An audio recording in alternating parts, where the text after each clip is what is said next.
Bonjour tout le monde, j'espère que vous allez bien. Là en termes de soleil, on est bien. Ça commence à être vraiment cool. Là, il fait quelque chose comme 25-26. On s'est acheté des vélos. On s'est acheté des vélos électriques, donc je pense que je vais vous faire un vlog prochainement, là mercredi, on va se faire un vlog où je vais vous emmener avec moi à la mer, ça va être super sympa. C'est génial en fait, les vélos électriques, je ne sais pas comment j'ai fait pour vivre sans ça, c'est de la balle absolue, c'est très puissant, c'est très agréable, c'est très doux, ça permet de faire des trajets que avant on se disait jamais je pourrais monter cette côte et en fait maintenant on les éclate et en même temps ça reste du sport, donc très belle découverte, je recommande. Évidemment, comme d'habitude, c'est pas du tout ça dont on va parler. Avant que je rentre dans le vif du sujet, juste il y a peut-être un bruit de fond qui n'est pas très agréable parce qu'il y a un genre d'usine qui est pas loin, qui fait un peu un bruit lancinant comme ça. Il y a aussi souvent des tronçonneuses, il y a des gens qui coupent du bois, des trucs. Donc bref, voilà, si vous avez un son qui n'est pas optimum, j'en suis navré, mais je trouvais ça cool en fait de me mettre dehors parce que vous me connaissez, j'adore créer du contenu, mais j'adore aussi le créer dans des conditions qui sont plutôt sympas. Et là, on est dans des conditions qui sont plutôt sympas. Alors, la vidéo que je voulais faire avec vous, c'était une vidéo dans la série, d'ailleurs c'est la playlist sur ma chaîne qui fait le plus de vues, c'est dans la série Apprendre à investir, et je voulais partager avec vous 4 choses que j'aurais aimé apprendre ou comprendre plus tôt. Alors, la première chose, évidemment, c'est que, en fait, investir en bourse, c'est pas risqué. Alors, je sais qu'en disant ça, je prends un risque, justement, parce qu'il faut absolument répéter systématiquement attention, investir en bourse, c'est dangereux, il y a un risque de perte en capital, attention, attention, rien n'est garanti, etc.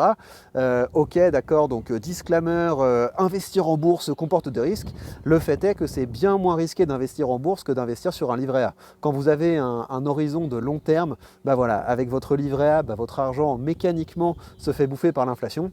Alors que quand vous investissez en bourse, sur le long terme, vous êtes plutôt aux alentours de 8, 9, 10% qu'aux alentours de 2, 3%, et donc ça fait toute la différence.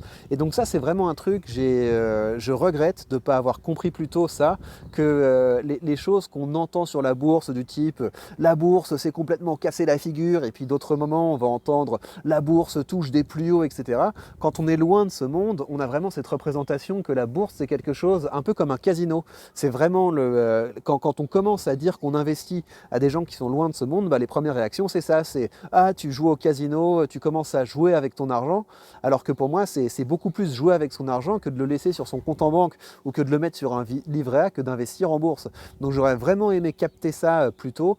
En fait, c'est une vraie sécurité pour son patrimoine que de commencer à investir en bourse, et donc il faut bien distinguer les petits mouvements d'hystérie de court terme, parce qu'effectivement, quand vous commencez à investir, vous mettez 100 balles sur votre compte et le lendemain, c'est 97, et puis peut-être que vous rentrez en bourse à un mauvais moment et donc vous vous dites putain, mes 100 balles sont devenues 90 balles ou 80 balles.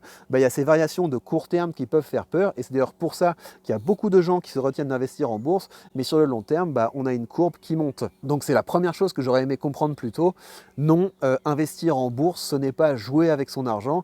Investir en bourse, ce n'est pas prendre un risque plus important que de laisser son argent se faire grignoter par l'inflation sur un livret A. Et en fait, quand je creuse sur les raisons pour lesquelles moi j'ai mis longtemps avant de commencer à investir, il y a vraiment le fait que quand on est dans un milieu, je me soulage un peu le bras en fait, parce que je me rends compte qu'en prenant mon téléphone comme ça, parce que je peux pas faire une... Ouais, si je le mets comme ça. Enfin voilà, quand je réfléchis à la période où j'étais, à la période où j'avais pas commencé à investir, quand je réfléchis un petit peu aux informations que j'avais sur la bourse, j'avais les informations sur le fait que c'était quelque chose qui était réservé aux riches, c'était quelque chose qui était réservé aux personnes qui avaient des connaissances très spécifiques dans le domaine.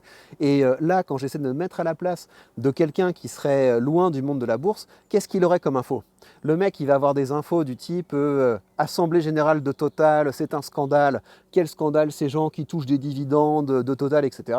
Tu vas avoir des infos du type c'est un scandale incompréhensible, le CAC 40 touche les plus hauts, c'est complètement déconnecté de l'économie réelle, etc.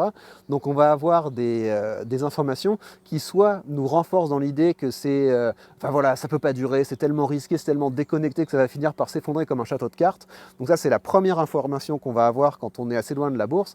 Et la deuxième information qu'on va avoir quand on est loin de la bourse, c'est quelque chose d'immoral. Donc c'est à la fois quelque chose qui serait risqué et quelque chose qui serait immoral. Et donc c'est comme ça qu'il y a des gens qui vont rester toute leur vie en dehors de la bourse et donc qui vont rester très loin de la réussite. Ne faites pas cette erreur, et donc c'est aussi pour ça que j'ai créé cette chaîne, c'est pour qu'un maximum de personnes puissent suivre le parcours de quelqu'un qui a osé commencer à investir en bourse et qui jusqu'à présent, en toute transparence, vous montre que ça a été une des meilleures décisions de sa vie. Et je vous rappelle à ce propos que si vous voulez commencer à investir, sous cette vidéo, vous avez le lien vers mon courtier, mon partenaire vers la liberté financière, et en suivant ce lien, vous bénéficiez de 100 € de frais de courtage remboursés sur vos premiers achats, et donc comme ça vous permet de commencer à vous construire un beau portefeuille de façon tout à fait indolore. Alors, la deuxième chose qui me semble super importante d'intégrer quand on commence à investir en bourse, ça va, je me suis pas trop fait avoir, mais j'ai pu avoir cette tendance, c'est de croire qu'on est plus intelligent que le marché, vous voyez. Le truc, c'est que, et ça c'est un très bon réflexe, moi si vous voulez, que j'ai commencé à investir à peu près dans un moment qui faisait peur à tout le monde, parce que j'ai commencé à investir pendant le Covid, donc économie fermée, bourse qui se crache, on n'a jamais connu une situation comme ça, etc. Ensuite, je me suis tapé la guerre en Ukraine, etc. Et donc là, pour le coup, le bon réflexe, c'est de se dire, je renforce mes positions quand l'ensemble du marché baisse. Vous voyez, là, effectivement, c'est une bonne manière d'être anticyclique, c'est une bonne manière d'être à contre-courant, c'est quand l'ensemble du marché baisse, là, effectivement, ça peut être une bonne idée de renforcer ses positions. Parce que voilà, de toute façon, imaginez que ce soit à la fin de la bourse, de toute façon, vous en foutrez. Vous aurez autre chose à penser que oulala, mon courtier a baissé, etc. Non, tant que c'est pas la fin du monde, vous savez que c'est une assez bonne idée de racheter quand l'ensemble du marché baisse, parce que ça veut dire que quand ça va remonter, vous aurez fait de bonnes affaires.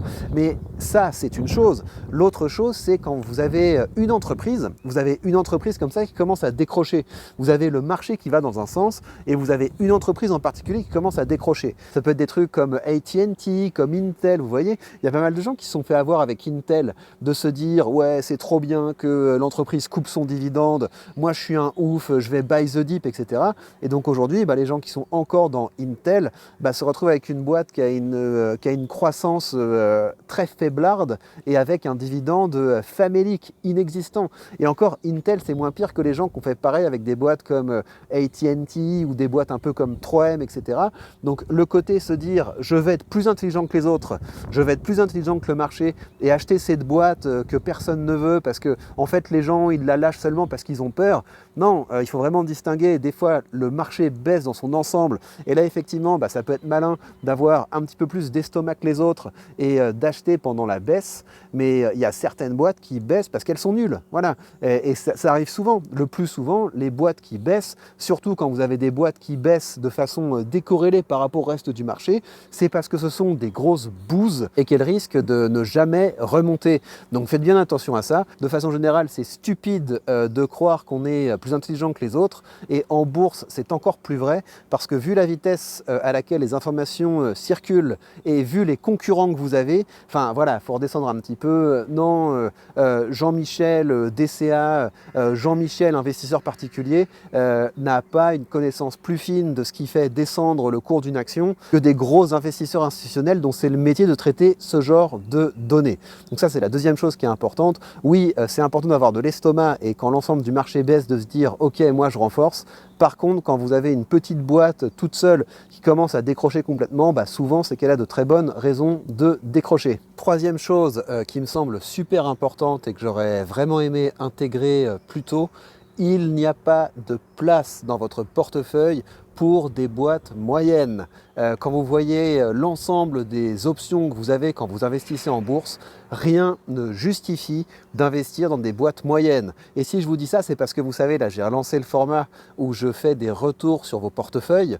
Je reçois plein d'emails là-dessus et donc ça me permet de voir plein de portefeuilles. Et d'ailleurs, je vais avoir une annonce à vous faire à ce sujet à la fin de cette vidéo, mais le fait est que quand je vois les entreprises qu'il y a dans la plupart des portefeuilles, voilà, vous ne mettez pas un filtre assez exigeant. vous avez peut-être été hypé, vous avez peut-être été influencé pour rentrer dans telle ou telle boîte, mais il y a quand même beaucoup de boîtes qui sont médiocres. Et une boîte médiocre n'a pas de place dans un portefeuille en bourse.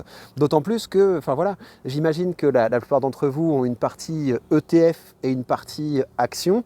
Donc vous avez votre partie ETF pour vous couvrir, donc qui vous permet de vous diversifier, qui vous permet de vous exposer à une performance moyenne. Mais quand vous faites du stock picking, vous ne cherchez pas des entreprises moyennes. Vous cherchez des entreprises qui sont absolument supérieures, vous cherchez des entreprises qui sont absolument excellentes. Mais donc vraiment retenez ça, il n'y a pas de place dans la partie stock picking de votre portefeuille pour des entreprises moyennes. Et pourtant, je vois que vous avez en portefeuille un gros paquet de bouse.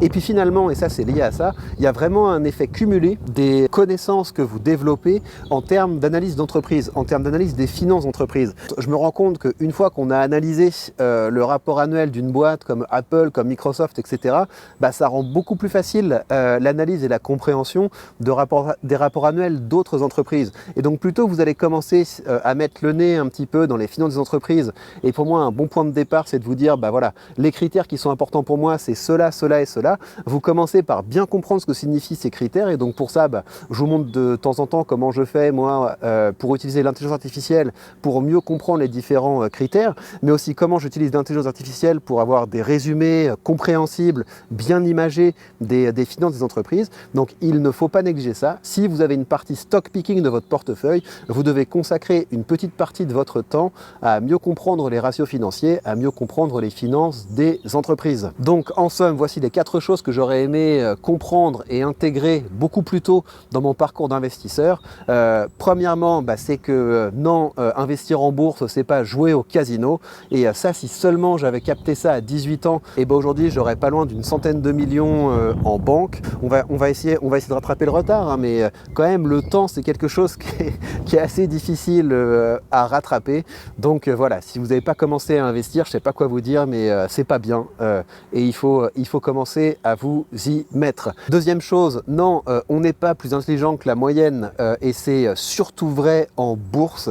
Donc voilà, c'est une bonne pratique de renforcer quand tout le monde flippe et quand l'ensemble du marché baisse, mais ça peut souvent être la cata que de se dire cette entreprise en particulier a baissé, moi j'ai vu ce que le reste des gens n'a pas vu. Enfin surtout si vous êtes au début de votre parcours d'investisseur, c'est très probable que vous illusionnez l'étendue de votre ignorance. Troisième chose, voilà, les ETF ça permet d'avoir une performance moyenne. Donc quand vous faites l'effort de faire du stock picking, vous n'allez pas vers des boîtes moyennes, vous allez vers des boîtes exceptionnelles. Et ça suppose de passer du temps à développer ses connaissances financières. Et il y a un effet cumulé avec ça. Mais à l'heure de l'intelligence artificielle, c'est devenu beaucoup plus simple de s'approprier petit à petit l'ensemble de ces connaissances. Alors, je vous avais dit que j'avais une annonce à vous faire. J'ai lancé une page Patreon de la chaîne. Ça veut dire que j'ai créé un espace que j'ai appelé la Team Alpha avec du contenu exclusif. Et si j'ai créé ça, c'est parce que je reçois plein de demandes d'analyse, de commentaires sur portefeuille.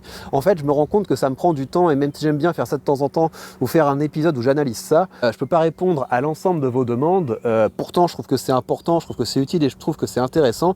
Donc, j'ai lancé un service payant très bon marché. L'abonnement à ce service coûte 3 $ par mois. Donc, ça veut dire que c'est moins de 3 €. C'est l'équivalent d'un dividende Air Liquide. Et donc, si vous rejoignez la page Patreon, donc vous avez la possibilité de me demander de faire une analyse de votre portefeuille et d'augmenter grandement la chance que je le fasse. En fait, même je m'y engage. Hein, si vous êtes membre du canal Patreon et que vous me demandez d'analyser votre portefeuille, je le fais, il n'y a pas de problème. Vous avez également la possibilité de me suggérer des news. Voilà, vous me dites, tiens Victor, j'aimerais bien ton retour sur cette news. Et de temps en temps, je ferai une revue d'actualité avec les différentes news pour vous donner mon avis. Et ça, ce sera du contenu exclusif. Évidemment, en rejoignant cette page Patreon, vous avez accès aux épisodes spéciaux, vous avez accès au contenu exclusif. J'en ai déjà publié un. J'ai publié l'analyse d'un portefeuille assez fun et assez bien pensé d'un jeune investisseur de 25 ans qui est bien parti. Donc si vous voulez aller voir ça, c'est un des liens dans la description. Et donc voilà, vous pouvez essayer pendant un mois si ça vous plaît. Puis si vous avez l'impression que ça ne vous permet pas de rembourser votre investissement, il n'y a pas de problème. Vous pouvez quitter la page. Mais l'idée, évidemment, ça va être de faire de cette page quelque chose qui va vous permettre de grandir à mesure que je grandis. Donc il va y avoir du contenu exclusif et je vais partager tout un tas de méthodes que j'utilise pour progresser dans le domaine de l'analyse financière, parce que là, ça va être mon grand objectif, ça va être d'exploiter à fond le potentiel de l'intelligence artificielle pour devenir toujours un meilleur investisseur. Sur cette chaîne, de toute façon, je continue à publier aussi souvent que possible. Je vais essayer de maintenir le rythme d'un épisode par jour, mais à côté de ça, il y aura du contenu exclusif et du contenu à la demande. Donc ça veut dire que vous pourrez me suggérer des choses et je pourrais vous faire des vidéos spécialement sur les thèmes qui vous intéressent. Et donc ça se passe sur la page Patreon. Donc vous pouvez aller voir ce que ça donne. Vous pouvez aller regarder le premier épisode spécial qui est sorti sur cette page. Et puis au-delà de ça, évidemment, en faisant ça, vous soutenez mon aventure, vous soutenez ma chaîne. Il y a des contreparties qui sont super intéressantes. Mais au-delà de ça, ça permet de rendre mon aventure soutenable. Et il va d'ailleurs bientôt y avoir du contenu qui va arriver parce que je suis en train de créer une entreprise autour de cette chaîne. Et évidemment, je documenterai l'aventure de cette entreprise parce que je trouve que c'est très cool de partager aussi mon aventure entrepreneuriale au-delà de mon aventure dans l'investissement, parce que ça peut vous motiver et voilà, et on aura plein de belles choses à échanger autour de tout ça pour faire un max de thunes ensemble. Prenez bien soin de vous et à très vite.